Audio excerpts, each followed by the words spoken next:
Welcome friends, আমি Sumanta edtech tutorial চ্যানেলে তোমাদের সকলকে স্বাগত। আজকে আমি আলোচনা করব সেকেন্ড সেমিস্টারের ভূগোলের একাদশ শ্রেণীর সিলেবাসে কী কী আছে। তার আগে বলে দিই, ভূগোলের সেকেন্ড সেমিস্টারে এই টপিকগুলি ছাড়াও তোমাদের প্র্যাকটিক্যাল করতে হবে, অর্থাৎ ব্যবহারিক ভূগোল সম্পর্কে জানতে হবে। এর আগে আমি তোমাদের স্কেল কিভাবে করতে হয় বা স্কেল সম্পর্কিত ভিডিও করে রেখেছি, সেগুলি তোমরা আমার চ্যানেলে গিয়ে দেখতে পারো, তাহলে তোমাদের অনেক সুবিধা হবে।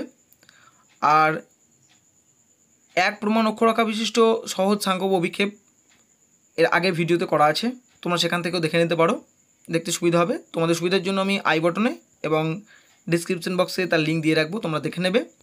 যারা চ্যানেলে প্রথম আছো তাদেরকে বলবো অবশ্যই চ্যানেলটি সাবস্ক্রাইব করো এবং পাশে থাকা বেল আইকনটি ক্লিক করো, যাতে পরবর্তীতে এই ধরনের আপডেট তোমরা পেয়ে যাও।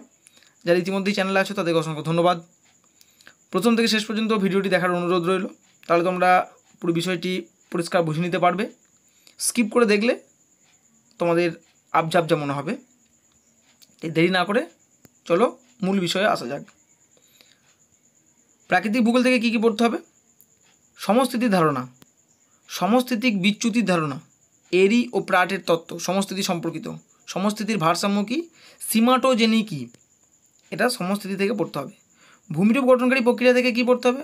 অন্তর্জাত প্রক্রিয়া, তার মধ্যে ভাঁজ এবং চ্যুতি, এর পদ্ধতি কী, গঠন প্রক্রিয়া কীরূপ এবং ধরন কী কী। বহির্জাত প্রক্রিয়ার মধ্যে কী পড়তে হবে? আবহবিকার, তার সংজ্ঞা, ধরন এবং ফলাফল। এর সাথে আছে মৃত্তিকার গঠন, মৃত্তিকার গঠন পদ্ধতি, মৃত্তিকার উপাদান, মৃত্তিকার পরিলেখের গঠন, মৃত্তিকার ক্ষয়, সংরক্ষণ এবং ব্যবস্থাপনা।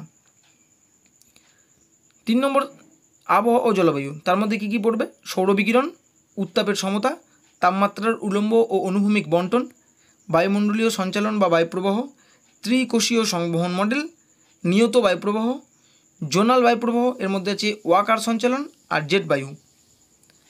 এরপর আছে জলমণ্ডল, পৃথিবীতে জলের বিভিন্ন রূপ, জলচক্র, জলপ্রবাহের ধারণা, জল নিষ্কাশন বেসিন বা অববাহিকা, জল নিষ্কাশন অববাহিকা।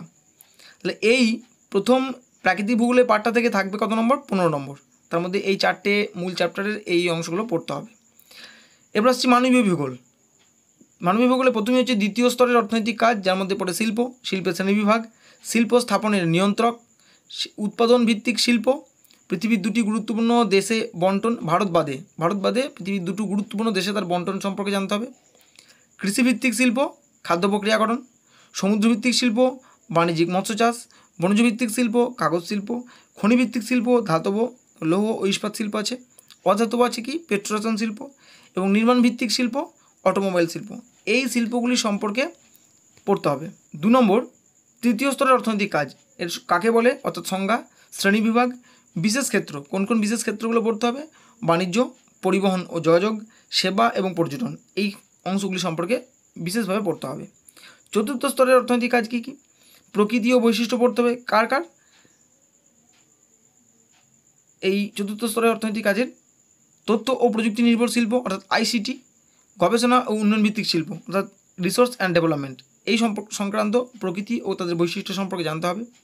পঞ্চম স্তরের অর্থনৈতিক কাজ কী কী? বিশেষজ্ঞ, সিদ্ধান্ত গ্রহণকারী, পরামর্শদানকারী, নীতি নির্ধারকদের ভূমিকা, এদের সম্পর্কে পড়তে হবে। এখান থেকে থাকবে কত নম্বর? 12 নম্বর। তাহলে এটা হচ্ছে দ্বিতীয় পার্টটা গেল। তৃতীয় পার্ট হচ্ছে ভারতের ভূগোল।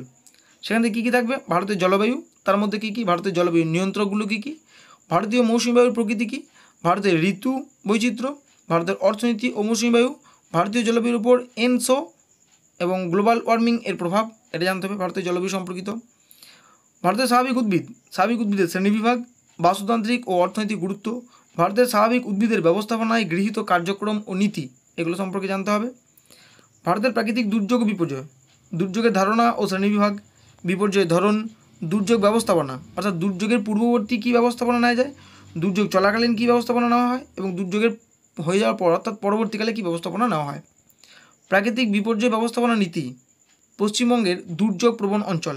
তাহলে এইগুলি সম্পর্কে তোমাদেরকে ডিটেলসে পড়তে হবে। এবং এই সেমিস্টারে কখন কি পরীক্ষা হবে সেই সম্পর্কিত ভিডিও আমি ইতিমধ্যেই করেছি, এবং এখান থেকে সম্পূর্ণ ডেসক্রিপটিভ টাইপ প্রশ্ন হবে, অর্থাৎ বড় প্রশ্ন, ম্যাক্সিমাম 5 নম্বরে থাকবে, এবং সবথেকে কম 2 নম্বরের থাকবে, অর্থাৎ 2, 3 এবং 5 এই ধরনের প্রশ্নের নাম্বার থাকবে। তো আজকের ভিডিওটি এ পর্যন্তই। ভালো লাগলে অবশ্যই একটি লাইক করবে এবং কিছু প্রয়োজন হলে কমেন্ট করতে ভুলো না, বা আজকের ভিডিওটি কেমন লাগলো সে বিষয়ে নিশ্চয়ই কমেন্ট করে জানাবে। সঙ্গে থাকার জন্য ধন্যবাদ। ভালো থাকবে, সুস্থ থাকবে।